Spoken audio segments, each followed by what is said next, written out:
G'day everyone, welcome back to the weekly endeavours for the 11th of August onwards. So I'm Jackson. The set this week is pretty good. My advice would be just to skip this one altogether because without a doubt this is going to take much longer than the other two options. Obviously if you like Battlegrounds, go ahead, do them. But the main problem is that when you queue for a Battleground, it can take ages. The Battleground itself is usually like 10 to 15 minutes, but waiting sometimes can take ages, like 10 minutes, 30 minutes, up to an hour. So doing that multiple times is going to take a while, whereas the other weeklies, especially this one you can do in like probably 5 minutes. And this one here, yeah, like maybe 20 minutes or 10 minutes, depending on how quick your characters are. So I will cover this one first, and then I'll go through this one. So I'll have timestamps for jumping to this one if you want to watch just that. Because for these two, it's going to be, I think you should look at your golden pursuits, how far you've gone with each. If you haven't done crafting yet, my personal judgment here would just do as many writs as you can do, or craft the items that you need to fill these out. Or if you need to do the harvesting from the world, maybe do this as well to just progress this a little bit at least.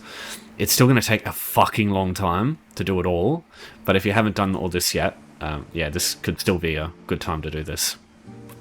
Alright, so starting with I think the most practical option for crafting with any skill, I'll go through writs. Because a bunch of writs, you'll naturally just craft a bunch of stuff with a various amount of skills anyway. And writs are really good because you get surveys, one of which you need in order to complete one of the golden pursuits. And yeah, you get some other stuff. You get like the golden materials are always good. You get gold. You get what are they, like just extra materials too, just for various shit. Just a lot of good stuff to do with writs. And it's also the crafting quest one. And if you can, do your crafting writs in your house if you haven't done this one yet. I've gone through all this in separate videos. If you want to watch the guides for the golden pursuits, I go through like how I would do the whole thing from scratch, basically. But yeah, just for the sake of this one, what I would do, I'll just show you how I would go through writs. Alright, so if you're able to get add-ons and you haven't got this yet already, I advise you to get Dogubon's Lazy Writ Creator. This thing will make your writs so much fucking easier because it just automates everything for you. So I'll link this in the description. In this day and age, it's not as bad as it used to be anyway, because it will show quest icons on the stuff you have to craft. So you just follow that, and yeah, you can't really go amiss that way anyway. But yeah, just Doggerman's just makes it better because it does everything for you. Just need to use up some stuff. Yeah, there we go. I got really lucky there.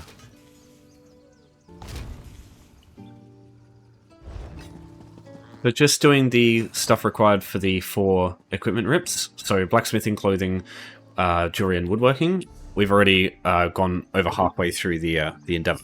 So another day of that, and that'll be the weekly done.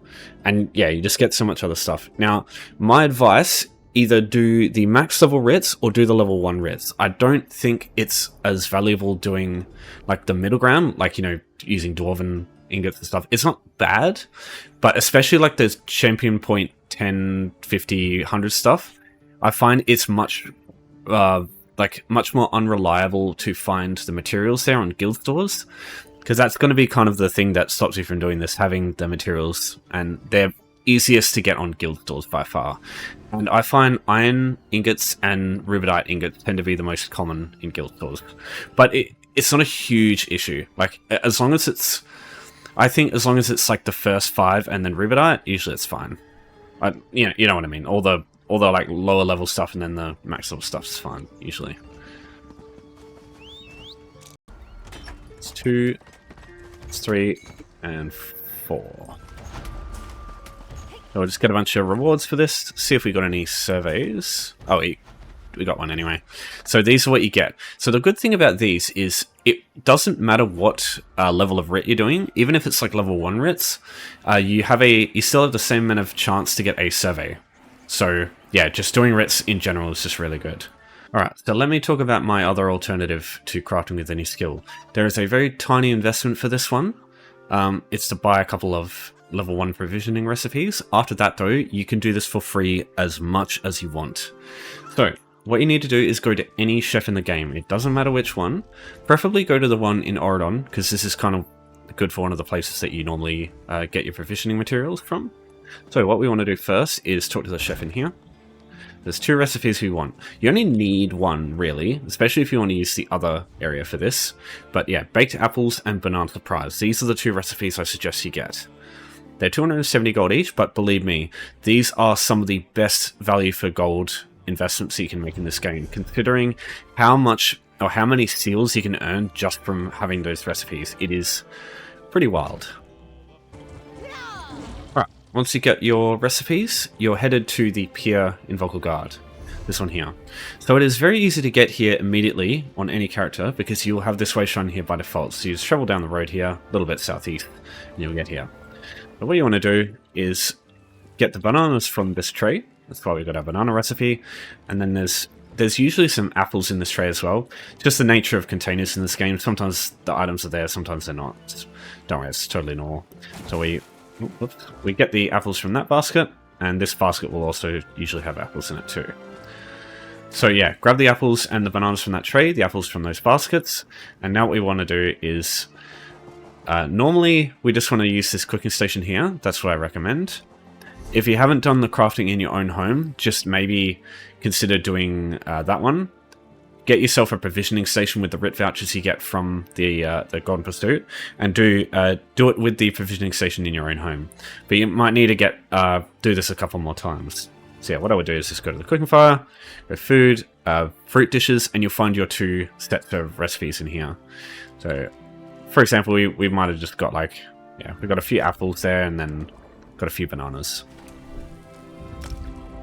Yeah, you could just do it that way. And now what will happen is, you might be thinking, well, I've just looted everything here, what do I do next? Well, what you can do is, if you leave the zone, everything here will reset. Now the quickest way in the game, assuming you're level 10, is you can go into campaign from Imperial City through the Alliance War tab. And what we do is we hit accept. And what this will do is it'll port us straight into Imperial City. And as soon as we get there, just leave out the front door. It's like a little door in a tunnel. Just turn here and find it. It's pretty much the same for every alliance. When you do this, it will take you straight back to where you were before. So what this will do is it'll count as leaving the zone. So it'll reset everything here, but it's super easy to get back to where you were. So it's just really convenient. So if we look at the tray, you can see the bananas are back. So we just loot them again. And then grab the apples in the basket. And the apples in the basket. And just repeat the process.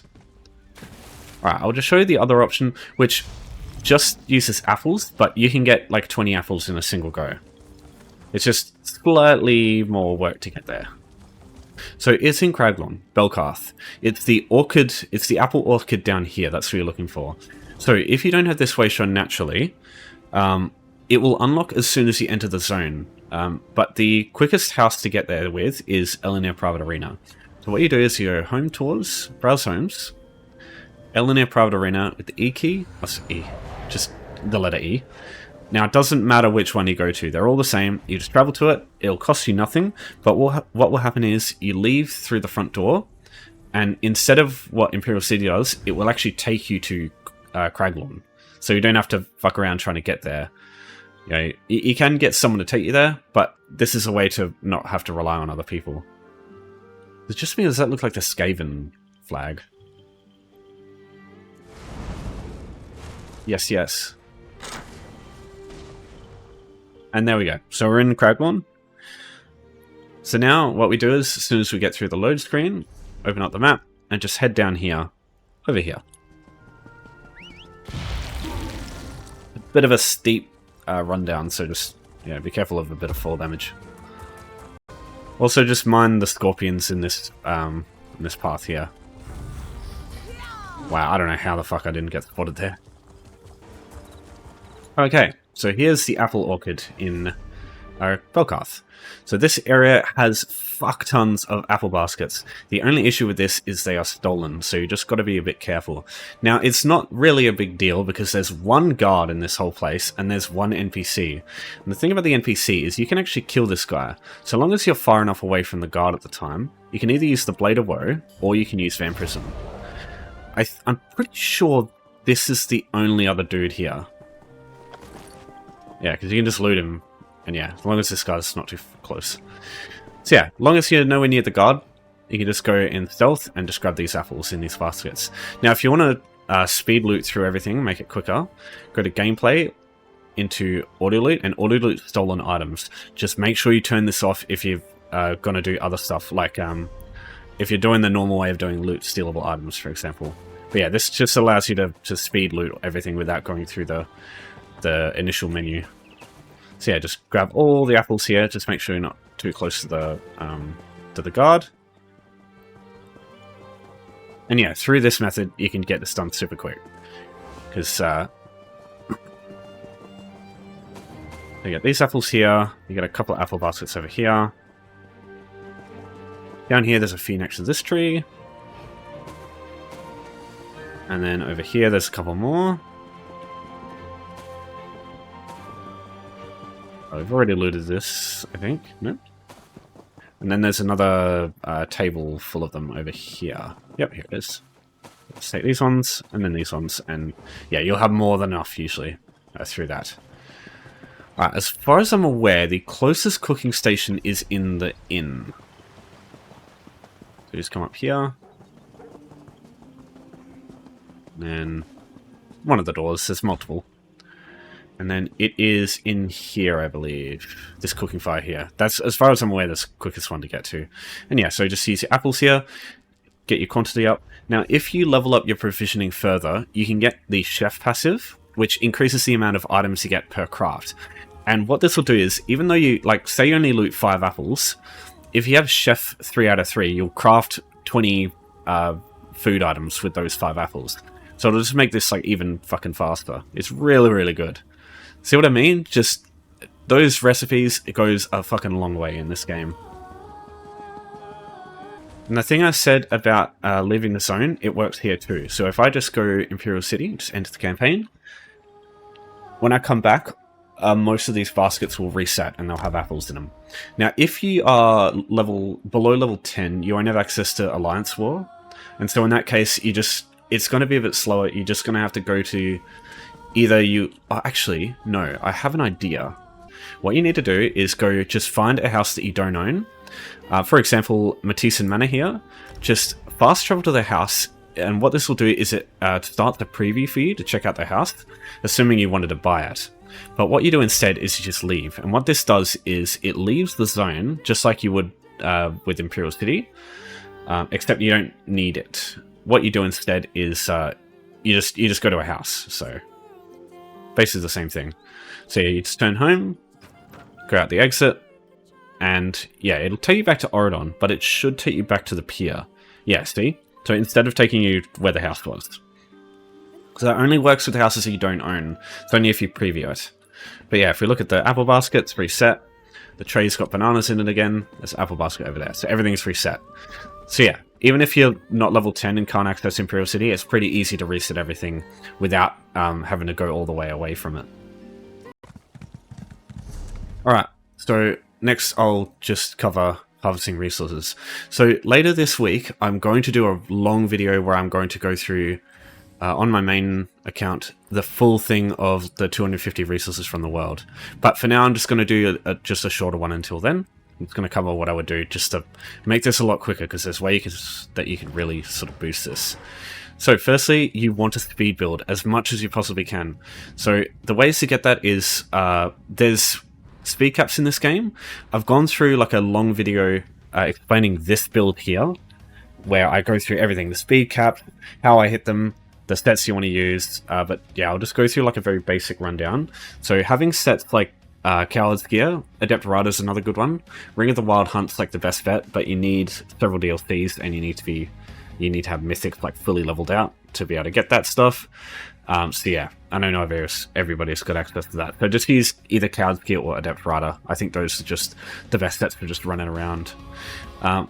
The other set I use is Dark Stride, because on foot I sprint, and I use that to go invisible. So I just want to be sprinting as much as possible, so being able to sprint for ages with Dark Stride is really good. And then on the front bar I just got like agility, just for damage. If you want, you can change one of the jewelry pieces with agility and just run Dark Sprite on one of these 2 pieces, and that way you can get more damage on the front, if that's what you prefer, but I just enjoy the regen a little bit more. But yeah, I'll link the video that I go through my Vampires and Sprint build in the description if you want to watch that. But yeah, I'll go through all this stuff properly in that like long video. So, resources from the world. Basically, anything that isn't an insect, both hostile and neutral, like butterflies, for example. Looting items from them doesn't count for the endeavor. It's any natural resource that you can just pick up from a node. So, for example, this one over here, this runestone. So you will have to kill the occasional enemy to get access to these resources, but not a lot.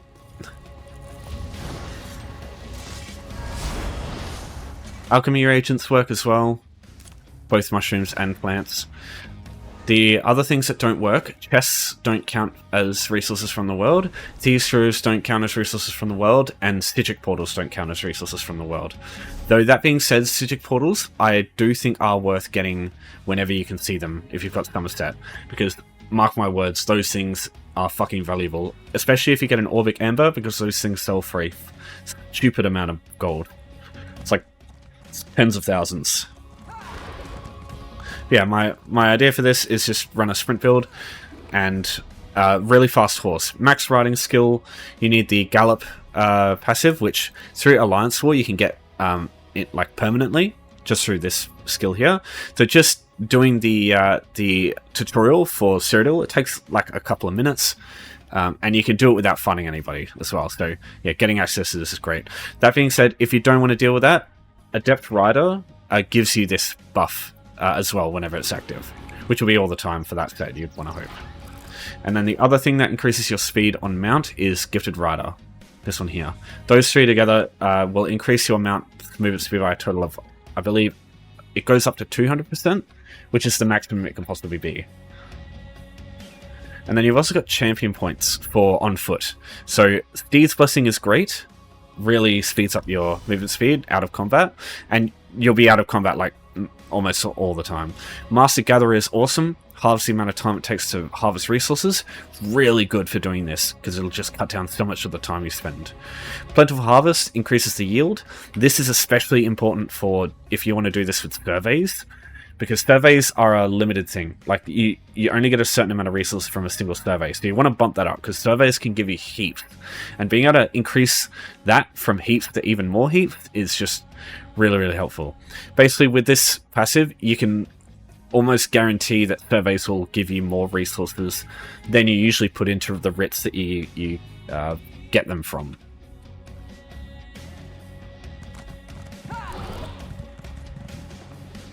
Yeah, just going to go through and just loot everything that I see. Basically, just run in a direction and just grab everything that you see.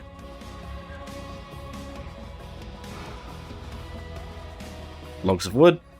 Logs of wood are good because if you get heartwood, they sell for a fuck ton as well. Got some rivetite ore, some jewelry seams, always good. Now, if you want to know what this effect is that sort of highlights resources in the world, this is Keen Eye. So every craft except for, I think, provisioning has this passive. So it's this one here. So Keen Eye reagents, Keen Eye ore, Keen Eye cloth, you get the picture. These are all, if you're not familiar with like the items in the wild that you're looking for, these can really help. It does cost a lot of skill points getting these though. That being said, you can look up, like for example, if I just look up crafting materials, I'll link these in the description too, just a link to each type of material. Runestones I won't, and alchemy, because you know they never change depending on your character, but these do. So there's, for example, 5 different node types for jewelry crafting, and it's a 50-50 split what spawns between 2 things, your level and your crafting passive here. So scroll over this one, it'll tell you what half of the stuff that spawns is, so platinum in this case, and then I'm max level, so I also get platinum anyway from that. But say if my character was level 20 and had no... say my character was level 40 and they had no passives in the jewelry crafting. So I would get copper ounce, because I'm over level 26, but under level 50. And then I would also get pewter, because this would be 1 out of 5, which gives me pewter. So just as an example there. So what that's important, because each node looks different from the other ones, but all nodes of that type, like all pewter nodes, look like this. So once you know what one looks like, you know what every node of that type looks like. So it's just good for keeping an eye out on what you're looking for, because sometimes it can be less straightforward, especially with clothing. Let me show you clothing stuff. So this one, I'll let you look at some of these, like cotton. Imagine trying to find this in the fucking wilderness. Imagine trying to find flax. It's just green and blue. Like jute. Jute is tall, so it's kind of easier to spot. But like, yeah, spider silk's not too bad. Ebon thread is also quite rough, because it's just a green plant. But yeah, these other ones, yeah, crashweed. Look at that shit. Like, imagine trying to find that if you don't know what you're looking for. And like ironweed and shit. Yeah, I mean, yeah, in the desert, I'm sure it's fine. But yeah, everywhere else, fucking good luck. Yeah, all that stuff will be in the description. Also, water here. This stuff counts as a resource from the world. So yeah, you can see I've just been running around for a couple of minutes, basically, and I'm already, like, basically a quarter of the way. So yeah, this one is pretty quick to do, but the other one is definitely quicker. But I think they're both fine. I think they're both good options. It just depends on what you want to do, like what you want to prioritize for the Golden Pursuit. Alright guys, I'm going to leave it there. So if you have any questions for me, just put them in the comments as always. If I'm awake and conscious, I'll answer them. But that'll be all for now, so thanks everyone for watching. Ooh, Secret Portal. Take care for now, I'll see you next time, and I always appreciate your support.